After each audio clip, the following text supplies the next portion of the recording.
Hey, good morning, everyone. How's it going today? Coach Alvarez back here, back at you with some more mental vitamins this morning. Coffee with Coach, going to help put your mind in the right place if it's not in the right place this morning. Hopefully everyone woke up on the right side of the bed, but if you didn't, then we are going to help, get your mind going in the right direction there so that we can keep making things happen, improvements. Good morning, Vincenzo. How's it going today? So today, got a really good one here. Again, like I said, they're all good. Just depends on if it pertains to you. And the screen looks a little different. I got like a little filter on here because, morning, broski. When I do, anyways, Facebook's acting a little weird. So I had to add this little filter here to make things look right. So anyways, let's get to the goodies here. So stress, okay, back in the Jocko book. I am happy to know that some people reached out to me and said they are, picking up this book or they're enjoying the stuff that I'm sharing every day. It's starting to help with whatever situation they're going through. So it's good stuff. So anyways, stress. All right, that's the name of this chapter here, stress. So let's get into it. Says, first of all, and I don't mean to minimize the stress people face, but imagine what Eugene Sledge went through on Peleliu and the tens of thousands of Marines who suffered imaginable horror. Imagine David Hackworth assaulting enemy positions in Korea, wounded over and over again on the line, still going back for more. Imagine the poet warrior Alan Seeger in World War I getting ready to go over the top and make his rendezvous with death. Imagine thousands of warriors who have gone before you, who have stood and faced evil and death. Now imagine you. I used to do this to myself while in Iraq, facing stress. Yes, we took casualties, and yes, it was awful and heartbreaking and every bit as wretched as I could imagine. But warriors have faced much, much worse. The Battle of Somme or Gettysburg or the Battle of the Bulge or the Chosin Reservoir. Humans can withstand almost inconceivable stress, and you can too. So that is your first step, gain perspective. And to do that, you must do something critical in many situations, detach. Whatever problems or stress you are experiencing, detach from them. Stress is generally caused by what you can't control. The worst thing about incoming artillery fire is you can't control it. It is happening and you just have to accept it. Don't stress about things you can't control. If the stress is something that you can control and you are not, that is lack of discipline and lack of ownership. Man, that's good stuff. Get control of it. Impose your will to make it happen. Solve the problem. Relieve the stress. If stress is something you can't control, embrace it. You can't control it, but how can you look at it from a different angle? How can you use it to your advantage? I couldn't control the chaos of combat. I had to embrace it. I had to figure out a way to take advantage of it, make it into your ally. So don't fight stress. Embrace it, turn it on itself. Use it to make yourself sharper and more alert. Use it to make you think and learn and get better and smarter and more effective. Use the stress to make a better you. Man, this is good stuff. So I spent a little bit of the morning here before I started reading this, kind of just YouTubing, Googling some of the battles here because I wasn't familiar with them. And if I was, it's been so long ago, I don't remember what was taught in history class anyway. So at least as far as the details. So the Battle of Peleliu and the Marines that died, if you just YouTube Battle of Peleliu, if you YouTube the Battle of Somme, Gettysburg, Battle of the Bulge, Battle of the Chosin Reservoir, I kind of YouTube some of these and watch some of the clips, the historic clips that they were talking about what these soldiers went through and what they had to endure to survive, And I was watching one of the interviews on one of the soldiers that was there and obviously survived. And I wrote it down. He talks about survival is the strongest of our instincts. We all have to do what we have to do to survive. So, you know, it's just one of those things where, you know, you're back against the wall and it's either, you know, it's life or death. You know, you're going to try to do whatever you can do to survive.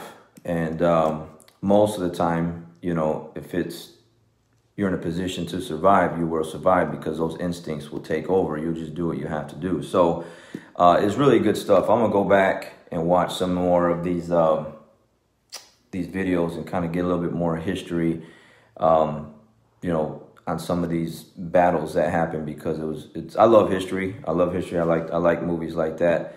You know, it gives you a great perspective of what certain people went through to get to where we're at today. So you got to put that in perspective. You know, we're all under a lot of stress right now, some more than others. You know, some are going through some pretty bad stuff. I know people that have, during this time of what we're going through, have lost family members, their loved ones, stuff like that, pets, whatever. So it kind of adds on top of the anxiety and all the stuff of, you know, the quarantine thing. You can't go here, can't go there. You know, people losing their jobs and getting furloughed. And you know, I get messages all the time. Hey, coach, you know, I lost my job. I got furloughed. I got this, I got that. So the amount of stress that people are going through right now, including myself, you know, I'm a business owner. I own an academy. I have a family. I have a house. I got bills to pay like everyone else. There is definitely a lot of stress every single day to get up and to deal with it. It's tough because when you wake up, you just wish it was all just a bad dream and we can just wake up and just go back to normal. But that's not the case. So how to deal with it, or how do I deal with it? Like I've talked about before, I get up, I started doing stuff like this. You know, I have a routine where I walk my dogs. I have a routine where I work out. Today's my lifting day. Tuesday, Thursday is lifting day. Well, Tuesday, Thursday, Saturday now, because I wasn't doing it on Saturday, but now I have extra time, so now I do it on Saturday. You know, I watch what I eat.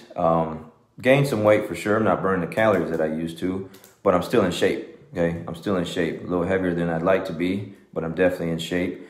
You know, still teaching classes. They might be online. Every single day, I teach 3 classes a day. I'm doing some other work that I didn't have to do before, or that I didn't have time to do before.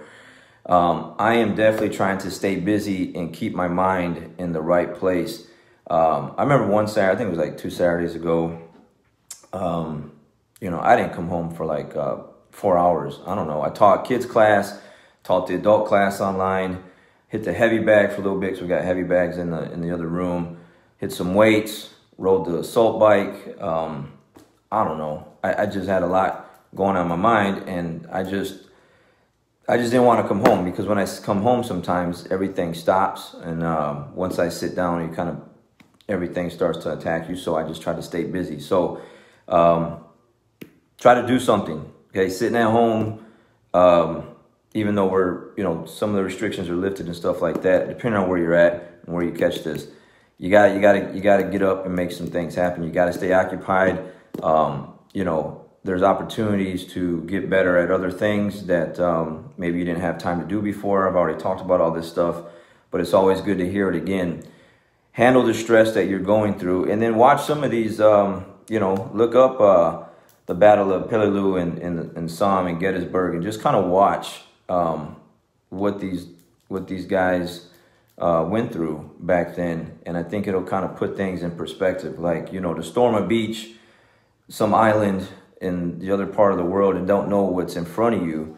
And then some of these guys watching their, you know, their friends, you know, die and having to, you know, one of the guys was talking about how his hands looked like mechanic hands, except for it wasn't oil, it was blood, because of all the blood on their cuticles, and his hands were full of blood, trying to help all his friends survive and live, because they were, you know, they got shot, or they were talking about barbed wire here and explosives and everything else. So it was chaos, you know. So yeah, we're all going through it, but we have to find a way to manage that stress and control what we can control, And things that we can't control, we got to get a hold of it and find a way to control it. Because like it says here, if the stress is something that you can control and you are not, okay, you are not, that is lack of discipline and lack of ownership. Again, that's why I love this book so much. That's why I'm connected to it. I just vibe with it really well because it's just how I think and how I talk, you know. And a lot of people don't like that because a lot of people want you to tell them it's okay, take a break, relax, rest. Everyone goes through this. You know, not everyone's like you. Not everyone can be like you. And I think that's false. I think you can, because you can read and put yourself in a mindset like this and keep this stuff around you to where it just doesn't leave you. You know, I've talked about before where putting things up on your refrigerator, your bathroom mirror, your office, like what's behind me, things like that, to where when I walk in, it's really hard to, you know, have a weak mindset when I got these things up behind me, when I got books like this laying on my desk, you know, these other books, like I've already showed before, Champion's Mind. Just looking at them helps put my mind back where I feel weak and I feel stressed out and I feel like I'm being, let's use the word soft in a way. I got to fix it, you know, and I got things around me to help do that. So manage that stress, find a way to control things that you control them better, and get a hold of that discipline and ownership. Own the things that you need to own, and try to, you know, like I said, go back, watch some of these things, YouTube some of these things, and just watch how it kind of puts things in perspective for you. So again, survival is one of our strongest instincts. We all need to do what we need to do to survive. So let's survive. Let's make some things happen. You guys have a great day. And I'll definitely catch you guys on the next one. All right. Appreciate all the messages. Again, share it if you can to someone that you know that might need it. And, you know, all the messages are welcome. I really appreciate that. And I try to respond to as many as I get. And again, you guys have a great day. Manage that stress. Catch you next time.